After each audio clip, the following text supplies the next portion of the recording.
The Florida Power and Light Company reasoned that a drive to improve the quality of its service to customers would be good for business and good for its image. They worked hard for their Deming Prize. The decision was prompted by the news that a Japanese power company, Kansai Electric, had won the prize the year before. The Deming Prize had never been offered outside of the country of Japan, so it took some doing with negotiating with the Japanese to get them to offer that opportunity to us. Once they had said that, yes, you will be eligible, you may apply, we think that you've made significant improvements in your organization and have demonstrated a real quality process application, we set about training the organization in a way that we have never trained before. Every one of the company's 15,000 employees was involved at some stage of the quality improvement program. Listen to the man who actually does the job is an important Deming nostrum. Meter readers have a high accident rate. The men pointed out that many injuries came from dog bites. The meter readers suggested the solution. A portable computer now tells them which houses to beware of. To win the Deming Prize, you need continuous improvement, and other ideas were forthcoming. They introduced binoculars for the more scary assignments. The meter men were at the sharp end, literally. Because they were consulted, accident rates fell.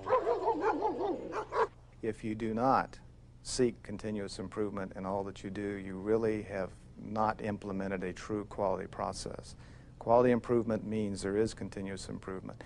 You have to do continuous organizational self-assessment. A good example of this is the campaign to reduce power cuts. These are often caused by trees falling across the wires. Intensive tree pruning reduced the number of power cuts dramatically. But even more power cuts were avoided when foresters analyzed the growth rate of different trees. By concentrating on the fastest growing trees, they've reduced power failures, using the same men and equipment.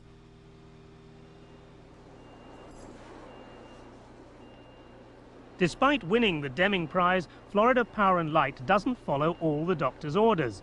One aspect it has steadfastly ignored is Deming's opposition to performance-related pay, point 12 of the 14 points. Yes, we are aware that that was one of Dr. Deming's cautions not to do. We have always believed that if you're going to be successful in keeping your employees informed, if you're going to be successful in giving them guidance and coaching on how to do better if they're having difficulty in performing, and certainly the most important part is if you're going to recognize your employee for doing a good job, we couldn't find a better way than having these performance appraisal sessions. Ranking comes from failure to understand variation. To understand that of 2, 3, 10 people, 2, 3, or 10 divisions, one will be at the top and one will be at the bottom, no matter what.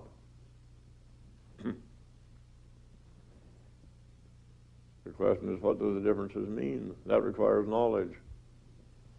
The differences may not mean anything. One of Deming's theories is that you shouldn't really reward individual performance, you shouldn't pick people out, you should drive fear out of the sort of competitive workplace. Now at Ford, you did reward on an individual basis. Why? Yes, well, originally because everybody else did it. It's just a built-in pattern throughout, let's call it the developed Western countries.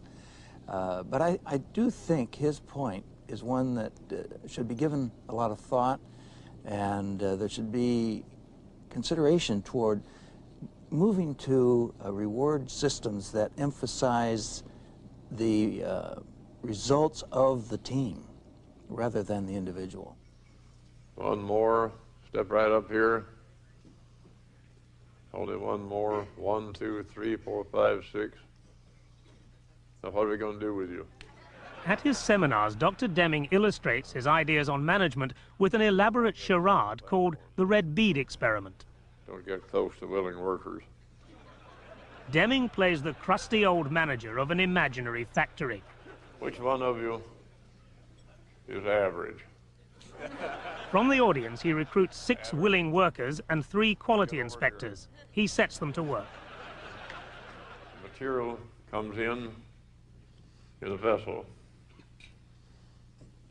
Unfortunately, this incoming material has some red beads in it. Your job is to make white beads. Are you clear? The joke is at the expense of management. Deming shows how willing workers can never make quality goods, in this case white beads, in a bad system. Quality inspectors make no difference. As long as there are red beads in the box, the workers will fail. Return the beads, same motions. Now he takes the paddle in the beads, not on the beads. The paddle is a wooden block with 50 holes drilled in it.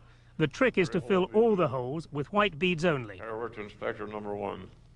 On his first day on the production line, Johnny's work is only contaminated with 5 red beads. He's easily beaten his co-workers. Now Deming shows how bad management can be fooled by figures.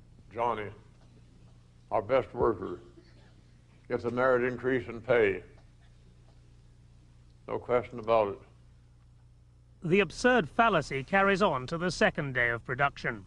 Johnny, on the merit increase in pay, our best worker. No question about it. Carries the work to Inspector number 1.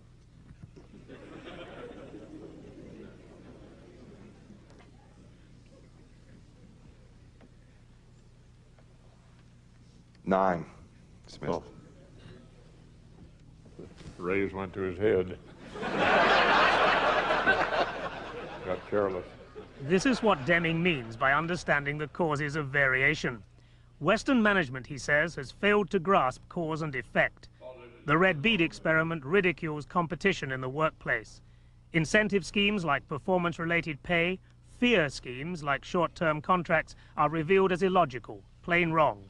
Deming believes we need not competition, but cooperation.